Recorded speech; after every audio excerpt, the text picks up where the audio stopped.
तो national income and it's related aggregates बेटा हम लोग कर रहे हैं टॉपिक। और national income and it's related aggregate का मतलब यहां पर क्या है,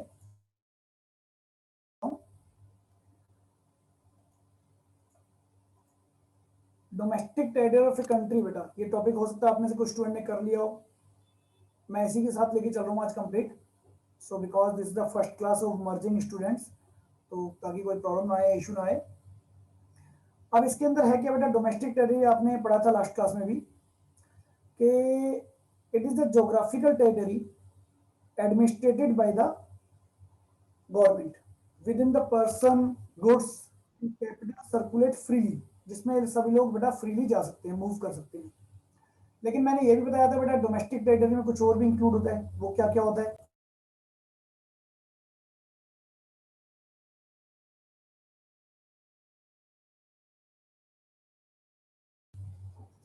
तो बेटा क्या क्या इंक्लूड होता है, और अब उसकी बात कर लेते हैं बेटा। तो जो यहाँ पर इंक्लूजन की हम बात कर रहे हैं बेटा, वो क्या क्या इंक्लूड होता है। तो बच्चे सबसे पहले तो जब हम ज्योग्राफिकल बाउंड्री लेते हैं, इसके अलावा पॉलिटिकल फ्रंटियर जितनी भी होती है बेटा, वो सब इसके अंदर इंक्लूड होती है। अब बेटा पॉलिटिकल फ्रंटियर क्या होती है, देखो पॉलिटिकल फ्रंटियर, फ्रंटियर का मतलब होता है कोई भी एक बाउंड्री। अब बाउंड्री बेटा मैंने आपको बताया था ना सिर्फ लैंड स्पेस पर होती है, it is also in the air space और वाटर स्पेस। तो वहां पर भी हर कंट्री की बेटा अपनी अपनी बाउंड्री मार्क होती है, और उसके अकॉर्डिंगली हम उसको भी एक कंट्री की डोमेस्टिक टेरिटरी में काउंट करते हैं। उसके बाद बेटा आप लोगों को लास्ट क्लास में आई थिंक क्लियर कर दिया था, एम्बेसी सबसे इंपॉर्टेंट इश्यू है, मैंने बताया था एम्बेसी। तो एम्बेसीज क्या होती है बेटा, जहां पर एक कंट्री के रिप्रेजेंटेटिव उस कंट्री को दूसरी कंट्री में रिप्रेजेंट करते हैं। तो बेटा इंडिया की एम्बेसीज यानी कि एक रिप्रेजेंटेटिव ऑफिस यूएसए में खुला हुआ है, चाइना में खुला हुआ है, बेटा हर जगह होता है, पाकिस्तान में भी है इवन। और ऐसी पाकिस्तान की एम्बेसी, चाइना की एम्बेसी, यूएसए की एम्बेसी बेटा इंडिया में भी है। तो हर कंट्री की एक रिप्रेजेंटेटिव ऑफिस हर कंट्री में ओपन होता है। ऐसे कंसुलेट्स बेटा, कंसुलेट्स होते हैं जहां पर जो गवर्नमेंट को रिप्रेजेंट करते हैं। मिलिट्री बेसिस जो मिलिट्री को रिप्रेजेंट करते हैं। तो ये एक इंटरनेशनल कॉन्ट्रैक्ट होता है कि आप हमारी कंट्री में ऑफिस खोल सकते हैं और हम आपकी कंट्री में खोल सकते हैं। तो जितने भी कंट्री में बेटा, अब अगर मैं इंडिया की डोमेस्टिक टेरिटरी की बात कर रहा हूं, तो इंडिया के जितने भी एम्बेसीज हैं, इंडिया के जितने भी कंसुलेट्स हैं, इंडिया के जितने भी बेटा मिलिट्री बेस फॉरेन कंट्रीज में है तो वो फॉरेन कंट्रीज में establish, but that is count in और डोमेस्टिक टेरिटरी, वो बेटा हमारी डोमेस्टिक टेरिटरी का पार्ट है, नंबर 1।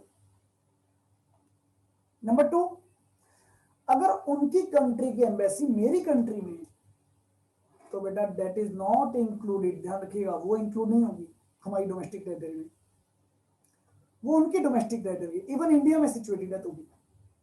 इसके अलावा बेटा हमारे रेजिडेंट अगर शिप्स चला रहे हैं, एयरक्राफ्ट चला रहे हैं between the two countries, international sea में फिशिंग वेसल्स है, नेचुरल गैस रिज है, ऑयल रिज है, अगर जिसका भी इसके ऊपर राइट्स है वो उसी की कंट्री माना जाता है।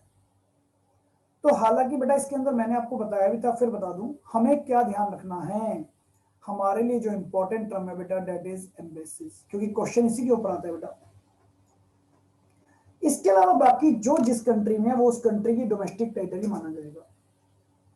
अब बेटा हम लोग डोमेस्टिक टेरिटरी क्यों रीड कर रहे हैं, प्लीज कंसीडर, हम लोग डोमेस्टिक टेरिटरी क्यों रीड कर रहे हैं बेटा, why we read domestic territory, इसका बेटा एक रीजन है, इसका एक लॉजिक है। इसको रीड करने के पीछे जो लॉजिक है वो क्या है बेटा, हमारा बोर्ड में आने वाला क्वेश्चन। अब बोर्ड में बेटा क्या क्वेश्चन आ सकता है, आपको मैं एग्जांपल बताता हूं। कुछ बच्चों को मैंने कल कराया था लास्ट क्लास में जब ऑफलाइन क्लास होती थी, तो मैं वही समझा रहा हूं बेटा यहाँ पर। देखिए इसका इंपॉर्टेंस है बेटा डोमेस्टिक प्रोडक्ट में। आपसे क्वेश्चन पूछा जाता है न्यूमेरिकल में, calculate the domestic product, value of domestic product, या बेटा ये कह दे कि whether the following item included और not included in domestic product. तो हमें यहाँ पर डेफिनेशन पता होनी चाहिए डोमेस्टिक टेरिटरी की, और उसी से हम फाइंड आउट कर सकते हैं बेटा कि ये हमारी कंट्री का डोमेस्टिक प्रोडक्ट है या नहीं है। सबसे पहले तो बेटा आपको क्लैरिफाई कर दूं, domestic product is also called domestic income. जब हम इकोनॉमिक्स पढ़ते हैं तो बेटा इकोनॉमिक्स में डोमेस्टिक प्रोडक्ट हो या बेटा इनकम हो, दोनों का मतलब सेम है, क्योंकि जो इनकम है वही बेटा डोमेस्टिक प्रोडक्ट है, जो प्रोडक्ट है वही इनकम है। तो पहले तो डेफिनेशन वाइज हम किसे कहते हैं बेटा डोमेस्टिक प्रोडक्ट, आइए बेटा समझते हैं। Domestic product includes production activity of production units located in the economic territory of a country, irrespective of whether the carried out by the resident or non-resident। बहुत इंपॉर्टेंट पॉइंट है बेटा, समझ के चलिए प्लीज। अगर मैं इंडिया के reference में बात करता हूं तो मेरी कंट्री का डोमेस्टिक प्रोडक्ट क्या होगा बेटा, बेटा जी मेरी कंट्री का डोमेस्टिक प्रोडक्ट है जो मेरी कंट्री की डोमेस्टिक टेरिटरी में प्रोड्यूस हो रहा है। अब चाहे वो प्रोडक्ट बनाने वाला, चाहे वो मेरी कंट्री का रेजिडेंट है या नहीं है, मतलब बेटा यहां पर पर्सन को नहीं देखना। मतलब आपको कहा जाएगा आप रेंट रिसीव कर रहे हो, अब आप कौन हो बेटा, आप इंडियन रेजिडेंट हो या यूएसए रेजिडेंट हो, मुझे कोई मतलब नहीं है। आप रेंट पे कर रहे हो, आप इंडियन रेजिडेंट हो यूएसए के रेजिडेंट हो, मुझे कोई मतलब नहीं है बेटा। आप जिस प्रॉपर्टी का रेंट रिसीव कर रहे हो या जिस प्रॉपर्टी का रेंट पे कर रहे हो बेटा, वो प्रॉपर्टी कहाँ सिचुएटेड है, अगर वो मेरी इकोनॉमिक टेरिटरी में है तो yes this is my domestic income, right बेटा। तो डोमेस्टिक इनकम का जब भी क्वेश्चन आएगा बेटा, हमें सिर्फ वो प्लेस ऑफ एक्रूअल चेक करना है कि क्या वो हमारी डोमेस्टिक टेरिटरी में है या नहीं है।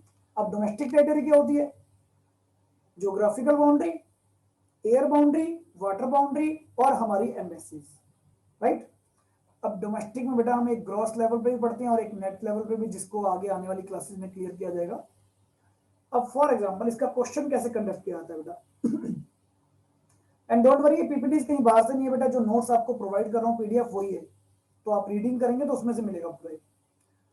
How will you treat the following while estimating domestic product और domestic factory income of India.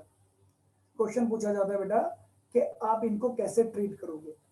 अब बेटा यहाँ पर आपको एक पॉइंट के अगर मान लीजिए 1.5 मार्क्स है तो हाफ मार्क्स तो आपको मिलेगा कि इसको इंक्लूड करेंगे या नहीं करेंगे, और बेटा 1 मार्क आपको मिलता है क्यों नहीं करेंगे, रीजन, आपको रीजन देना है बेटा। फॉर एग्जाम्पल अब देखिए बेटा, एक क्वेश्चन ये पूछ रहा हूं मैं आपसे, आपको कहा गया rent received by Indian resident from his property in Singapore. तो बच्चे यहां पर मेरे लिए समझने वाली बात क्या है बेटा, कि मुझे ये नहीं देखना हु इज द रिसीवर, मेरे लिए कोई काम की बात नहीं बेटा, इंडियन रेजिडेंट हो या नॉन रेजिडेंट हो, मेरे लिए कोई काम की चीज नहीं है। मेरे लिए बेटा प्लेस, क्या ये प्रॉपर्टी मेरी डोमेस्टिक टेरिटरी में है? नहीं है बेटा, क्योंकि प्रॉपर्टी तो सिंगापुर में है। मैंने तो पढ़ा था इंडिया की डोमेस्टिक टेरिटरी क्या होती है, जो हमें मैप में दी होती है, प्लस हमारी जो वाटर में स्पेस है, प्लस जो हमारा एयर में स्पेस है, प्लस जो मेरी एम्बेसीज है बाहर, बस मुझे इसके अलावा कुछ नहीं पता बेटा। तो सिंगापुर में अगर मेरी प्रॉपर्टी है तो बेटा ये तो मेरी डोमेस्टिक टेरिटरी नहीं है। अब रिसीव करने वाला चाहे मैं खुद क्यों ना हूं, बट आंसर क्या दोगे बच्चे? Answer that is not included in my domestic income, ये मेरी डोमेस्टिक इनकम में इंक्लूड नहीं होगा बेटा। और पूरा सेटिस्फाइड करना है बेटा एग्जामिनर को, ऐसा नहीं सिर्फ बहुत बच्चे आते सिर्फ नो लिखा है यस लिखा है बात खत्म हो गई। So answer is no, it will not be included in domestic factor income of India because this income is earned outside the domestic territory of India, हमारी डोमेस्टिक टेरिटरी में नहीं बेटा। So it is a factor income from abroad, हम बाहर से लेकर आ रहे हैं, तो बेटा बाहर से लेकर आ रहे हैं तो डोमेस्टिक कैसे हुआ? अगर बाहर से लेकर आ रहे हैं तो डोमेस्टिक कैसे हुआ, है ना? तो डोमेस्टिक नहीं हो सकता बेटा। तो डोमेस्टिक में रिसीवर कौन है हमें कोई मतलब नहीं है बेटा, place that is matterable. Any doubt in this point बेटा? एनीबॉडी? हाँ जी, कोई भी स्टूडेंट बेटा कोई डाउट है?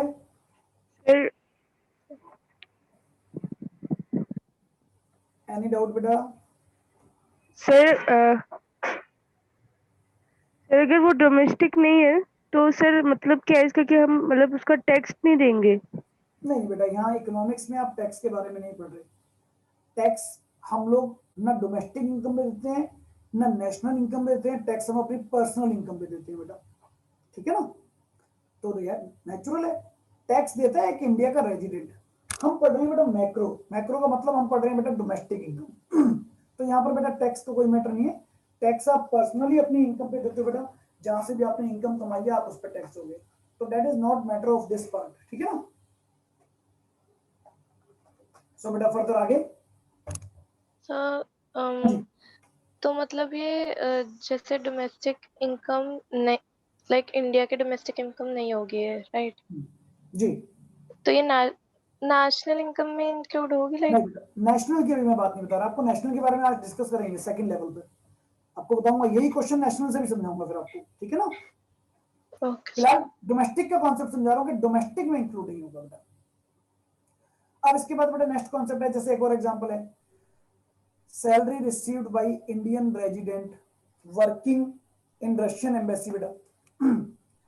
अब बेटा फिर वही इंडियन वर्कर है तो मुझे कोई मतलब नहीं, वर्कर कोई भी हो, salary received by Indian resident working in Russian embassy in India.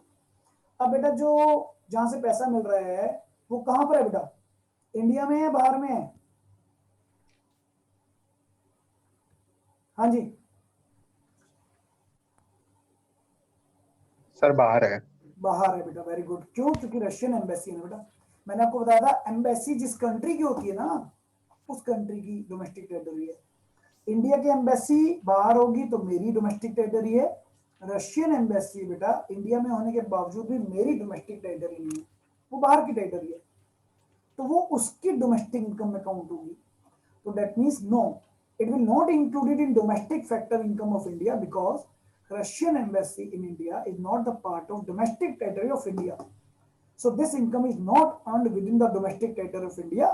So it is a factor income from abroad. ये जो factor income from abroad लिखा है ना बेटा, इस लाइन का मीनिंग बेशक अभी आपके लिए यूजेबल नहीं है, आपको समझना है क्यों नहीं है, बस क्यों नहीं है, क्योंकि मेरी डोमेस्टिक टेरिटरी में नहीं है बेटा। ऐसे एक नेक्स्ट एग्जांपल है बेटा, ये एग्जांपल क्यों दिया गया बेटा, ये एग्जांपल आपको बताता है कि भैया एम्बेसी और ऑफिस में डिफरेंस होता है। एम्बेसी इंडिया की डोमेस्टिक टेरिटरी है, चाहे वर्ल्ड वाइड कहीं पर भी हो, पर अगर एक कंपनी की बात करें बेटा तो कंपनी नहीं है। कंपनी जहां पर है वहीं की डोमेस्टिक टेरिटरी होती है, चाहे वो इंडियन हो चाहे कोई भी हो। अब यहां पर क्या रही, profit earned by a foreign company और a foreign bank in India. बाहर की एम्बेसी इंडिया में नहीं है बेटा, यहाँ बाहर की कंपनी इंडिया में है, लेकिन है तो बेटा इंडिया में। Yes, this is the part of our domestic income, हमारी डोमेस्टिक इनकम है। क्यों? क्योंकि बेटा ये इनकम मेरी डोमेस्टिक टेरिटरी के अंदर आती है। तो जो मेरी डोमेस्टिक टेरिटरी में आ गया वो मेरी कंट्री की डोमेस्टिक इनकम में आ गया, चाहे कमाने वाला इंडियन हो, यूएसए का सिटीजन हो, फॉरेन कंट्री कहीं का भी सिटीजन हो, मुझे कोई मतलब नहीं बेटा। तो इसलिए आपको डोमेस्टिक टेरिटरी थोड़ा डिटेल में समझाया था, क्योंकि हमारे लिए डोमेस्टिक टेरिटरी डायरेक्ट क्वेश्चन नहीं है बेटा, हमारा क्वेश्चन है रेजिडेंट नहीं है, हमारा क्वेश्चन है डोमेस्टिक इनकम। तो जब हम डोमेस्टिक इनकम को काउंट करेंगे तो हमें ये समझना है, ठीक है ना? यस बेटा। तो सर अगर रशियन एम्बेसी भी इंडिया में लोकेटेड है तो उसमें जो इनकम जनरेट हो रही है वो भी तो फिर इंडिया के नहीं, इंडिया की नहीं है? कंफ्यूज हो। क्यों कंफ्यूज क्यों हो बेटा? बड़ा सिंपल, मैंने एक एम्बेसी बताया आपको सिर्फ बेटा। एम्बेसी जिस कंट्री की होती है उसी की डोमेस्टिक टेरिटरी मानी जाएगी, बस। अगर आप इसको थोड़ा सा ना कंफ्यूजन दूर करके चलो बेटा, कोई मैंने बहुत टेक्निकल तो चीज सर नहीं ये फॉरेन कंपनी जो है, फॉरेन बैंक जो है, वो भी तो फिर फॉरेन का हुआ ना, बेटा। तो वो तो वही इंडिया तो के। डिफरेंस बताया आपको एम्बेसी और कंपनी में। मैंने आपको बड़ा सिंपली एक कॉन्सेप्ट बताया यहाँ पर, आप थोड़ा समझ के चलिए जो मैं समझाना चाह रहा हूँ आपको बार बार, कि एक ही चीज मैंने डिफरेंस बताई है आपको। और वो डिफरेंस क्या बताया बेटा? वो डिफरेंस यही बताया है कि आप कोई भी चीज लेते हैं तो बेटा वो कहाँ पर फैला हुआ है ये देख लीजिए। अगर वो इंडिया में है तो वो इंडिया की डोमेस्टिक टेरिटरी है। अब इंडिया में किसे मानते हैं हम? इंडिया की जो आपने मैप में बाउंड्री देखी है वो, और इंडिया की एम्बेसी, बस यही तो बताया है। और बाहर की एम्बेसी हमारी डोमेस्टिक टेरिटरी नहीं होती। तो रशिया सर की एम्बेसी कहाँ की सर लेकिन टेरिटरी? कंपनी होती है। कंपनी होती है बेटा, सिर्फ एक एम्बेसी वर्ड बता दिया ना बेटा आपको, एम्बेसी को अलग कर दो, कंपनी होती है। ओके। बिल्कुल जी, कंपनी होती है, ठीक है ना? कंपनी और एम्बेसी में यही डिफरेंस है बेटा। तो आपको सिर्फ एक एम्बेसी समझना है कि बाहर की कोई भी एम्बेसी मेरी डोमेस्टिक टेरिटरी में इंक्लूड नहीं हो सकती। एम्बेसी जिस कंट्री की होती है उसकी डोमेस्टिक टेरिटरी है, और कंपनी जहां सिचुएटेड होती है उसकी डोमेस्टिक टेरिटरी है। और एक दो एग्जांपल करेंगे बेटा, क्लियर होगा आपको पूरा। देखो नेक्स्ट, देखो salary paid to Korean working in Indian embassy in Korea. अब देखो टेक्निकली मत समझो, थोड़ा सा लाइट माइंड समझो। मैंने आपको बताया पेमेंट किसको मिल रही है मत पढ़ो, किस प्लेस पर मिल रही है पढ़ो बेटा। Indian embassy in Korea. तो बेटा अभी अभी क्या बताया, इंडियन एम्बेसी वर्ल्ड वाइड जहां पर भी होगी मेरे बच्चे, वो क्या होगी? हमारी इंडिया की डोमेस्टिक इनकम होगी। अब वही चीज है ना बेटा, कंफ्यूजन इसलिए अभी हमने क्वेश्चन नहीं किए। जब हम 4-5 ऐसी ऐसी लाइनें पढ़ेंगे तो अपने आप ही क्लियरिटी आएगी। और अगेन एंड अगेन इसलिए तो नोट्स दिए जा रहे हैं कि अभी यहां पर समझ रहे हो, फिर नोट्स में से दोबारा पढ़ना। अब डिपेंडिंग ऑन स्टूडेंट, किसी को एक बार में आएगा, किसी को 4 बार में आएगा, किसी को 10 बार में आएगा बेटा, बट आएगा जरूर। उतने ही एफर्ट्स हमें करने हैं, ठीक है ना? एक और क्वेश्चन लेते हैं, मैं फिर डाउट लूंगा। Compensation of employees to the resident of Japan. अब फिर वही कह रहा हूं बेटा, रिसीवर कौन है मत देखिए please. Working Indian embassy in Japan.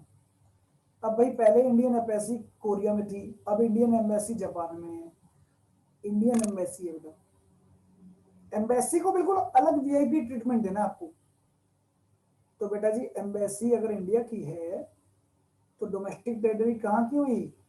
India की। आई थिंक ये दोनों एग्जांपल करने के बाद बेटा क्लियर हो गया होगा, कुछ कंफ्यूजन दूर हुई। अब यहीं पर अगर इंडियन एम्बेसी की जगह बच्चे कंपनी लिखा होता तो आंसर चेंज हो जाता बेटा। तो मैं कहता नो, क्योंकि इंडियन कंपनी अगर कोरिया में है तो बेटा वो तो कोरिया की डोमेस्टिक टेरिटरी हुई।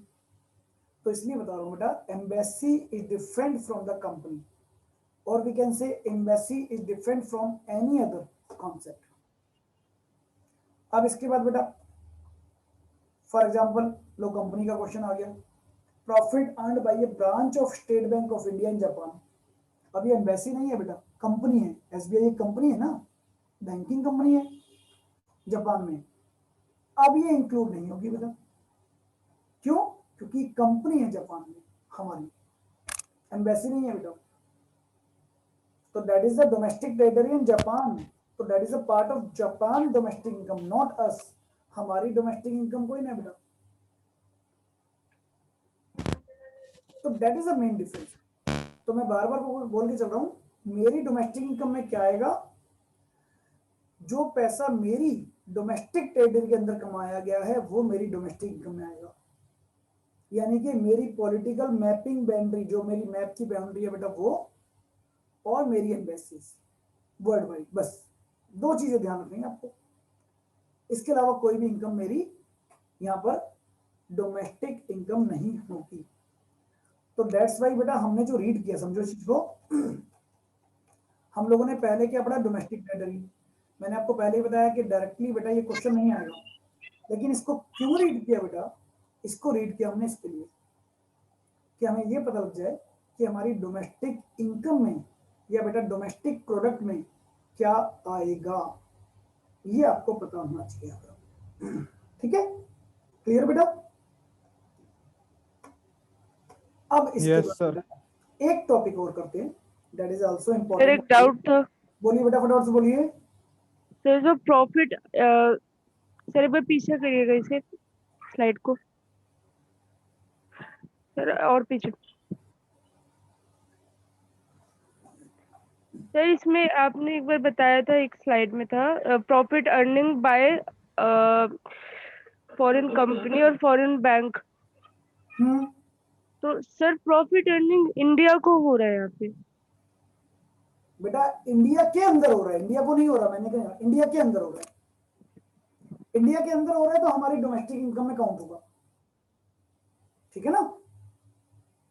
तो सर वो कंपनी तो बाहर की है ना, मतलब भले वो इंडिया के अंदर प्रॉफिट अर्निंग कर रहा है।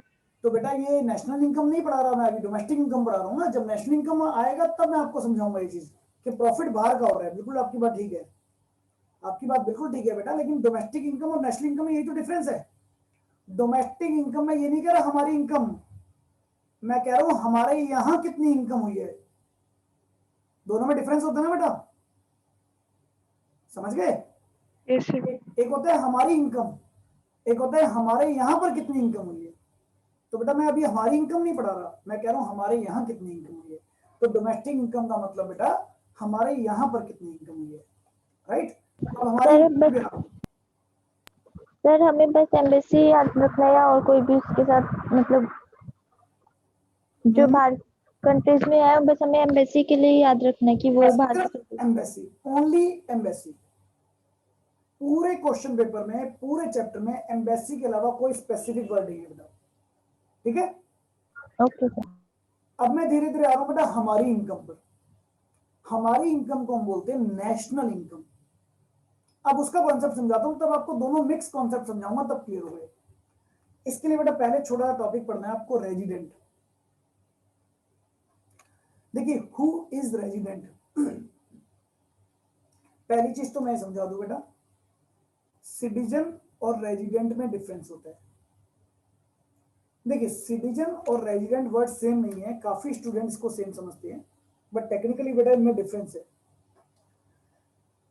सिटीजन होता है बेटा जहां पर जिस पर्सन का बर्थ हुआ है, कहते हैं ना भाई आप का बर्थ कहां पर हुआ, अच्छा यूएसए में हुआ तो मतलब आप यूएसए के सिटीजन हो। तो बेटा बाई बर्थ आप जहां से रह रहे हो, जहां पर आपका बाई बर्थ था, तो वो सिटीजनशिप होती है। बट प्रेजेंटली जहां पर आप रह रहे हो, जहां पर आपका अर्निंग है, जहां पर आपकी स्पेंडिंग है, जहां पर आपकी लिविंग है, तीन वर्ड याद रखना बेटा, आपकी लिविंग, आपकी अर्निंग, आपकी स्पेंडिंग।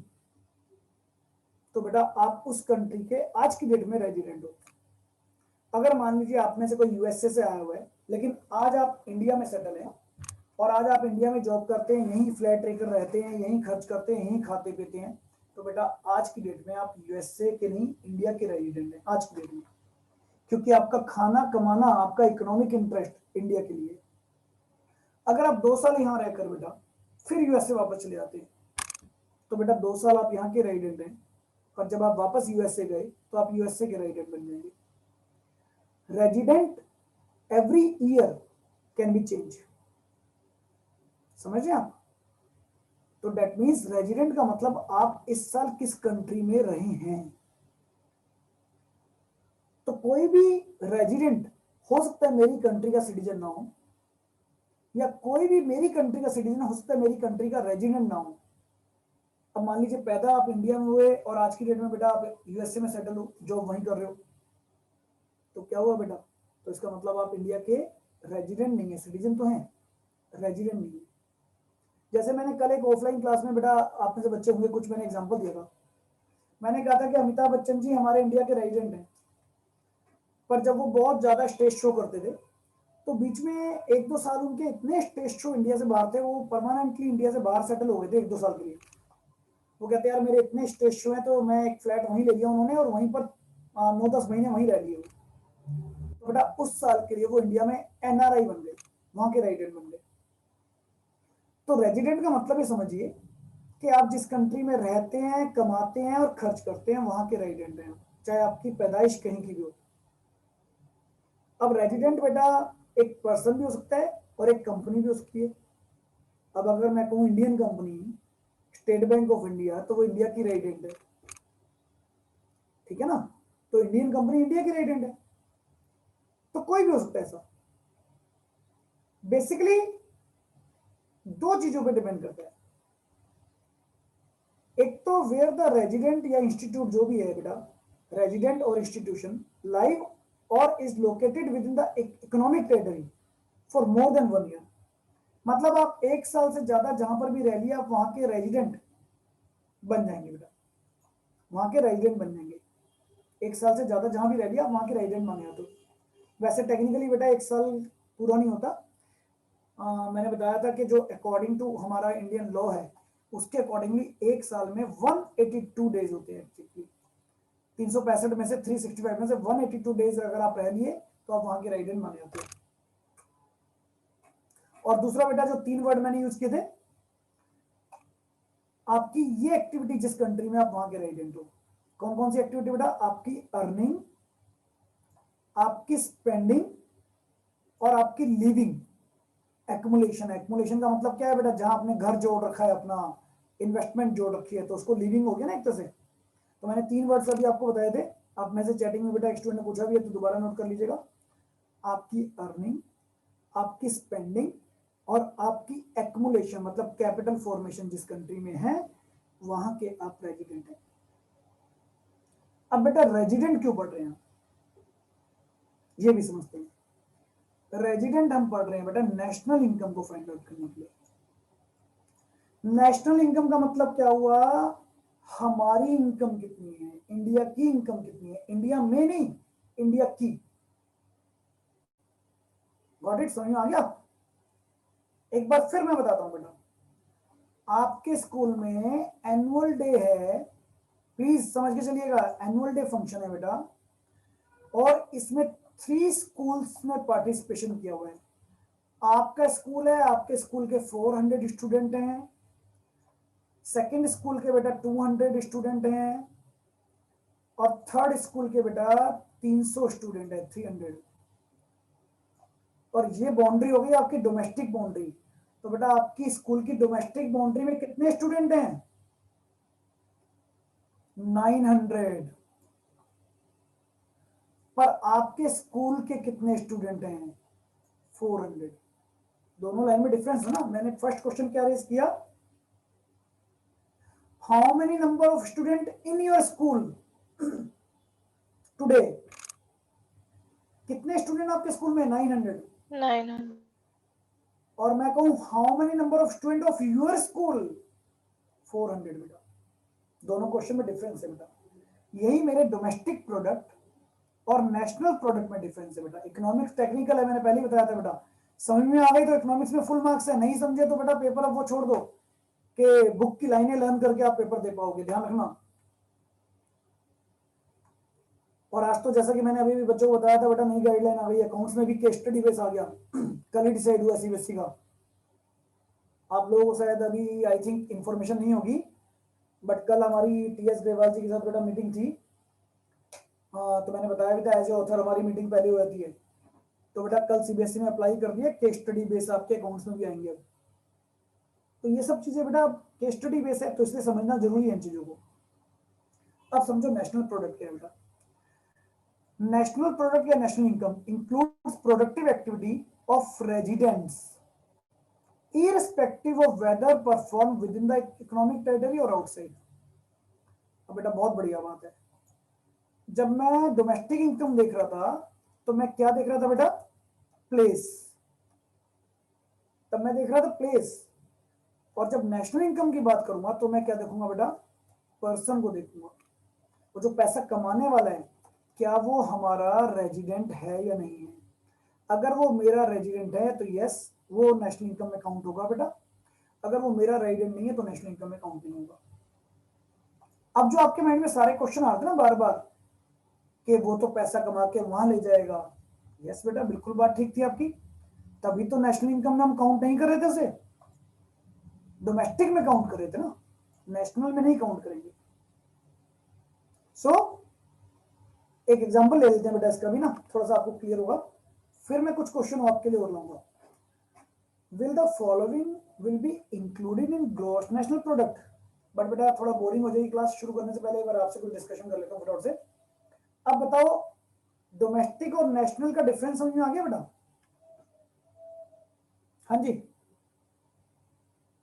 Yes sir. है ना सबको बेटा एक ही ऐसा है, बाकी फटाफट से Yes, sir. Yes sir. Good. तो बेटा डोमेस्टिक का मतलब था मेरी कंट्री में कितनी इनकम हुई, मेरी नहीं है, मेरी कंट्री में कितनी इनकम हुई। और नेशनल का मतलब मैं पूछ रहा हूँ मैंने कितनी इनकम कमाई, मतलब मेरे लोगों ने। तो यहाँ वो सारे क्वेश्चन, अभी मजे की बात है वही क्वेश्चन है मैं आपको इसमें भी रिपीट करूंगा, ठीक है ना। या आप कहें तो पहले चलो कंफ्यूज हो जाओगे बेटा, पहले मैं सिंपल कराया था इसी। ये देखिए वैसे क्वेश्चन है एक, profit earned by a foreign company और a foreign bank in India. अब स्नेहा इसको ध्यान से समझना, आपका बेटा यही डाउट आया था जो मैं समझा रहा हूं।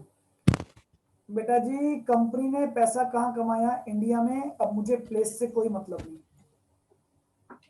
कमाने वाला कौन है बेटा, फॉरेन बैंक। तो नो, ये मेरी कंट्री की नेशनल इनकम नहीं है भैया, बिल्कुल नहीं है। ये तो फॉरेन बैंक है, बाहर ले जाएगा कमा कर। आप ठीक करते बिल्कुल बेटा।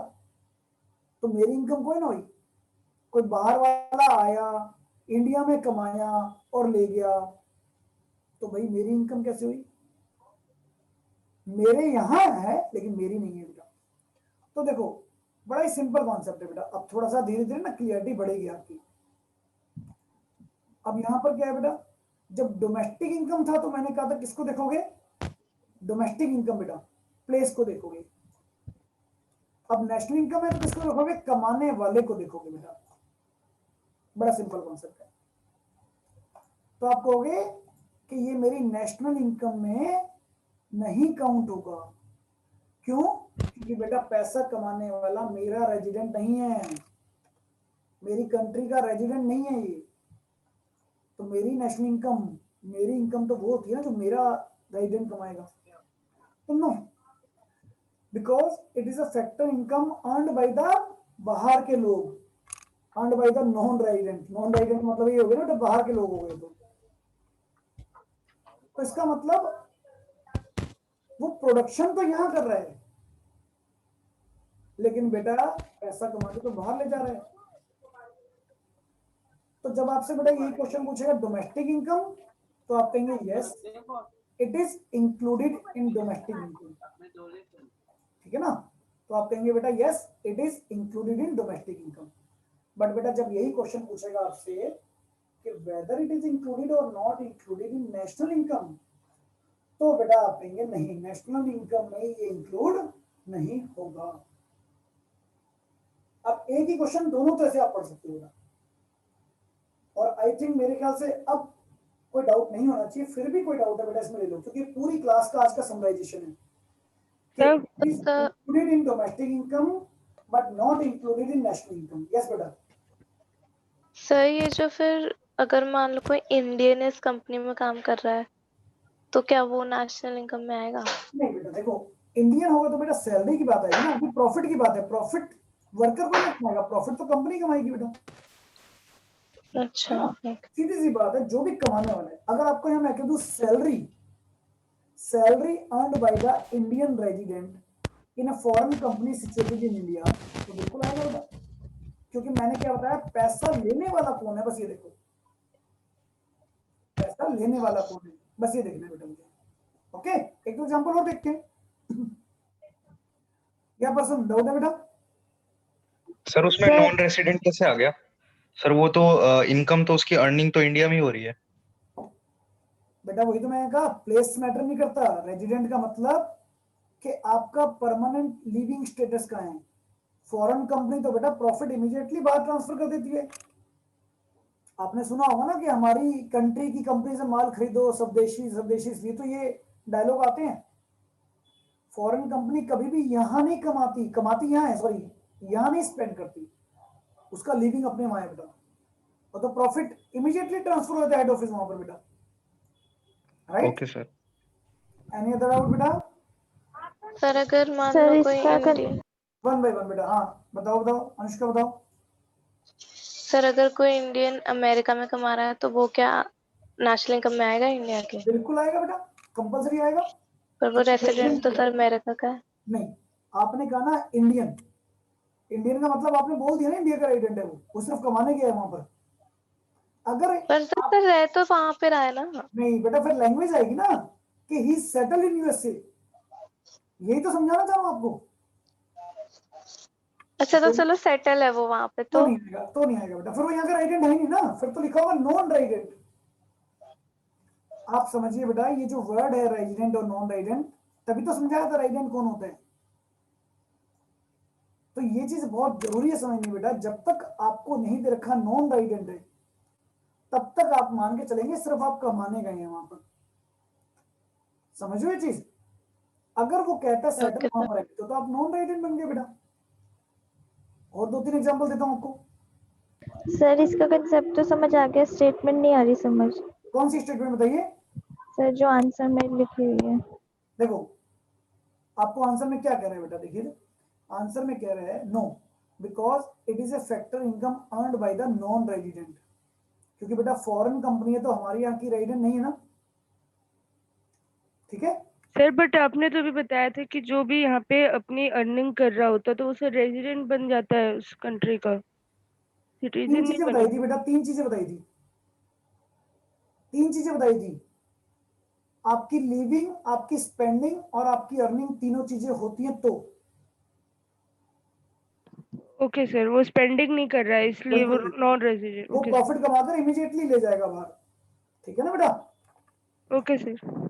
तो बेटा ये कह रहे हैं no, because it is the factor income earn by the non resident. हमारे यहाँ का रेजिडेंट नहीं है बेटा, एक नॉन रेजिडेंट इनकम कमाकर ले जा रहा है from its contribution to production inside. Inside मतलब इंडिया की डोमेस्टिक टेरिटरी में प्रोडक्शन तो वो कर रहा है, लेकिन उस प्रोडक्शन से जो पैसा मिल रहा है वो कमाकर बाहर ले जा रहा है बेटा।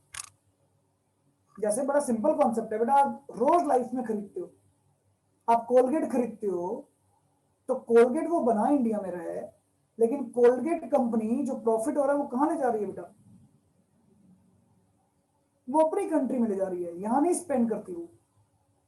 लेकिन वही चीज पतंजलि से खरीदोगे तो पतंजलि इंडियन कंपनी है, वो कमा भी यहां रही है और खर्च भी यहां कर रही है। दैट इज द डिफरेंस, है ना। ओके सर, अब क्लियर है। तो और समझाता हूं बेटा, दो तीन एग्जांपल समझेंगे तो क्लियर होगा। देखो अब क्या कह रहे हैं जी, salary paid to American working in Indian embassy in America. तो बेटा यहाँ पर डोमेस्टिक तो नहीं ना, नेशनल इनकम पूछ रहा हूँ, तो मुझे ये नहीं देखना कहां पर है, मुझे देखना है कमाने वाला कौन है बेटा, अमेरिकन। तो नो बेटा, मेरी नेशनल इनकम में काउंट नहीं हो सकती, क्योंकि ये भी पैसा कौन कमा रहा है, एक नॉन रेजिडेंट। तो ये तो फैक्टर इनकम जा रही है ना बाहर। अब ये इनकम देखो डोमेस्टिक इनकम में काउंट होगी, डोमेस्टिक इनकम में काउंट होगी, बट नेशनल इनकम में मेरे बच्चे काउंट नहीं होगी। डोमेस्टिक में काउंट हो रही है क्योंकि इंडियन एम्बेसी है, पर नेशनल में काउंट नहीं हो रही बेटा। अब इसी में एक और एग्जांपल है, देखो, salary received by Indian resident working in Russian embassy in India. अब रशियन एम्बेसी मेरी डोमेस्टिक टेरिटरी नहीं है, पर मुझे बेटा नेशनल इनकम में क्या देखना है, कमाने वाला कौन है। और बेटा जब भी आपको इंडियन दिया जाएगा ना, तो जो बेटा अनुष्का आपने डाउट पूछा था कि सर रहे तो वहां रहा है यहाँ रहा है, तो बेटा इसलिए रेजिडेंट या नॉन रेजिडेंट आपको पता नहीं चलेगा, ठीक है ना। अगर कह रखा है नॉन रेजिडेंट है तो समझ लीजिएगा परमानेंट रह भी वहां रहा है, और अगर कह रखा है रेजिडेंट है तो समझ लीजिएगा वहां सिर्फ कमाने गया वो। खैर एनीहाउ, अब इसमें तो बेटा हमारा आदमी कमा रहा है, इंडिया का आदमी कमा रहा है, तो yes it is included in national income. क्यों? क्योंकि चाहे वो बाहर की डोमेस्टिक टेरिटरी से ला रहा है, लेकिन बेटा कमा तो हमारा इंडियन में है ना, तो हमारी इनकम हुई। तो इसका मतलब इंडिया का रेजिडेंट चाहे इंडिया से कमाए चाहे बाहर से कमाए, but that is a part of Indian national income. और अगर इंडिया से कोई इंडिया का नॉन रेजिडेंट बेटा, इंडिया से इंडिया का नॉन रेजिडेंट कमाकर बाहर ले जा रहा है, तो वो हमारी नेशनल इनकम में काउंट नहीं होगा। तो कमाने वाला आपको देखना है बेटा। एक और एग्जांपल लेते हैं बेटा, dividend received by an Indian from his investment in share of the foreign company. Again बेटा रिसीवर कौन है, इंडियन। अब आप हो, आपने मान लीजिए बाहर की किसी कंपनी के शेयर खरीदे हुए हैं। अब आप बेटा वेस्ट दिल्ली में बैठे हो, और वेस्ट दिल्ली में बैठे बैठे आप डिविडेंड रिसीव कर रहे हो, तो यस यू आर इंडियन, तो आपकी नेशनल इनकम में काउंट हुआ। डिविडेंड क्या होते हैं? डिविडेंड होता है बेटा शेयर के ऊपर जो प्रॉफिट मिलता है। जैसे आप अगर किसी को पैसा उधार देते हैं बेटा, तो पैसा उधार देने का मतलब क्या होता है कि आपको इंटरेस्ट मिलता है। ऐसे ही आप किसी कंपनी के शेयर खरीदते हैं, तो शेयर के ऊपर जो आपको रिवार्ड मिलता है प्रॉफिट का, उसको हम डिविडेंड कहते हैं। तो जस्ट लाइक आपके लिए इंटरेस्ट ही हो गया, प्रॉफिट का हिस्सा हो गया। तो बेटा बड़ा सिंपल कॉन्सेप्ट है, नेशनल इनकम का मतलब कमाने वाला मेरा है। नेशनल देखो एक सिंपल वर्ड अगर हम समझे, तो बेटा नेशनल वर्ड किससे बनता है? व्हाट इज नेशनल, समझते हो? नेशनल नेशनल बनता है नेशन से, और who is nation? We are nation, हम लोग नेशन है बेटा। तो जो हम लोगों ने कमाया वो नेशनल इनकम। बट कब? इफ वी आर इंडियन, अगर हम इंडिया के रेफरेंस में बात कर रहे हैं, तो बेटा हम लोग इंडियन है, हम कमा रहे हैं, तो वो इंडिया की इनकम हो गई, और इंडिया की इनकम को नेशनल इनकम कहते हैं। अब मैं आपसे पूछूं आपकी फैमिली इनकम, तो बेटा मान लीजिए आप फैमिली में 4 लोग हैं, और 4 में से 1 2 3 या चारों कमा रहे हैं, जो भी है मुझे उससे कोई मतलब नहीं, लेकिन चारों कमा रहे हैं, तो चारों की इनकम को सम कर देंगे तो आपकी फैमिली इनकम हुई। अब उसमें अगर एक टेनेंट भी रहता है आपके बीच में, कोई 5th मेंबर, अब उसकी इनकम आपकी फैमिली इनकम कोई ना हुई बेटा। आपके घर में इनकम हो रही है, लेकिन वो किराएदार की है बेटा। तो ये डिफरेंस है बेटा। तो डोमेस्टिक इनकम का मतलब मेरी कंट्री में कितनी इनकम हो रही है, कमाने वाला मैं हूं चाहे बाहर का है। और नेशनल इनकम में बेटा मेरी कंट्री के लोग कितना कमा रहे हैं। अब ये तो था बेटा आपका थियोरिटिकल कॉन्सेप्ट।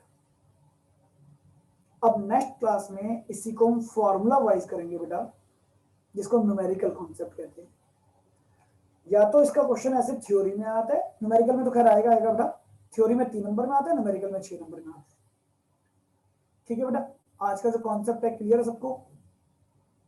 एनी डाउट बेटा? सर 3 नंबर में किस तरह से आता है, एक बार ये बता दीजिए। बेटा 3 नंबर में मैंने बताया ना कि जनरली क्या होता है, 3 आपको लाइन दे देंगे। अब ये लाइन जरूरी नहीं इसकी होगी। मैंने आपको याद होगा कंजप्शन गुड्स और कैपिटल गुड्स पढ़ाया था बेटा, आपको इंटरमीडिएट गुड्स और फाइनल गुड्स पढ़ाया था, आपको फैक्टर इनकम और ट्रांसफर इनकम बताई थी, और आपको ये वाली इनकम बताई है। इन सबका मिक्सचर है। आपको दे देंगे बताओ फॉलोइंग इनकम नेशनल इनकम में इंक्लूड होगी नहीं होगी। अब किसी का भी पॉइंट दे देंगे, आपको प्रूव करना है यस और नो, और उसका रीजन देना होगा। मैं ऐसे मिक्स मैच क्वेश्चन आप लोगों के पास भेजूंगा 1-2 दिन में, वीडियो बना। Okay sir. तो आपको उससे क्लियरिटी होगी कैसे कैसे क्वेश्चन आ सकते हैं। तो क्वेश्चन यही आते हैं, वेदर इंक्लूड और नॉट इंक्लूड, इंक्लूड और नॉट इंक्लूड। ठीक है ना बेटा। अच्छा हम लोग करेंगे कैसे बेटा, हम लोग पूरी मैक्रो नहीं करेंगे अभी, हम लोग एक यूनिट मैक्रो की करेंगे और एक यूनिट फिर इंडियन इकोनॉमिक्स की करेंगे। दोनों की एक एक यूनिट करेंगे बेटा, तभी सिलेबस खींचेगा। अदरवाइज क्या होता है, इंडियन इकोनॉमिक्स थोड़ी थ्योरी ज्यादा है, यहाँ प्रैक्टिकल ज्यादा आएगा, बोरिंग हो जाएगी एक साथ अगर वो बुक करेंगे। तो उसमें लर्निंग ज्यादा है, इसमें अंडरस्टैंडिंग ज्यादा है। ठीक है, तो इस तरह से कभी अंडरस्टैंडिंग और कभी लर्निंग, एक एक यूनिट दोनों की 1 बाय 1 करेंगे। और टारगेट डेट वही है बेटा जो मैंने क्लासेस का टारगेट बनाया, उसके अकॉर्डिंगली बिफोर 30 सितंबर, 30 सितंबर से 10 दिन पहले ही आपका सिलेबस फिनिश होगा, श्योर है। ठीक है बेटा। अच्छा सेकेंडली बेटा, इस क्लास का time it may be possible 1 hour आगे हो सकता है, 5 बजे। किसी को कोई ऑब्जेक्शन तो नहीं है? No sir. ठीक है, तो नेक्स्ट क्लास में अपने आप ही आ जाएगा आपके ऐप में, मैसेज आ जाएगा अपने आप ही ऐप में, क्लास चेंज हो जाएगी बेटा, क्लास का टाइम चेंज हो जाएगा ऑटोमेटिकली। बाकी किसी को भी ऐप में रिकॉर्डिंग देखने में दिक्कत हो, पिक्चर छोटी आ रही हो, तो संदीप सर से कांटेक्ट कर लेना, वो अपना ही बता देंगे आपको। आप अगर ब्राउजर से देखेंगे तो फुल स्क्रीन आएगी, लैपटॉप पर, टीवी पे देखो, चाहे लैपटॉप पे देखो, चाहे कंप्यूटर में देखो, चाहे फोन पे देखो, recording is always there. Okay बेटा, चलिए ओवर कर सर रहा हूँ बस इकोनॉमिक्स की क्लास 5 o'clock हुई है अभी। बेटा। ऐसा ना, मैं इसको करूंगा ना, मैं जो सोच रहा हूँ आगे आगे कॉन्सेप्ट अभी नहीं, अभी जो होगा आपके पास मैसेज आएगा। अकाउंट्स की जो क्लास मैं सोच रहा हूँ date is on MWF 4 to 5 करूंगा, और इकोनॉमिक्स क्लास TTS में 5 to 6 करूंगा बेटा। Okay sir. तो क्लास प्रेजेंटली लेके चलूंगा मैं आप लोगों के साथ। ठीक है ना, बट जो भी होगा चेंज बिफोर डेट आपके पास पूरा प्रॉपर मैसेज आएगा। यस स्नेहा, कोई डाउट है बेटा? बाकी बच्चे लीव कर सकते हैं जिनका डाउट नहीं है बेटा, मर्जी आपकी। यस स्नेहा, सर एक बार अब्रॉड का एग्जैक्ट मीनिंग बता दीजिए। Good bye.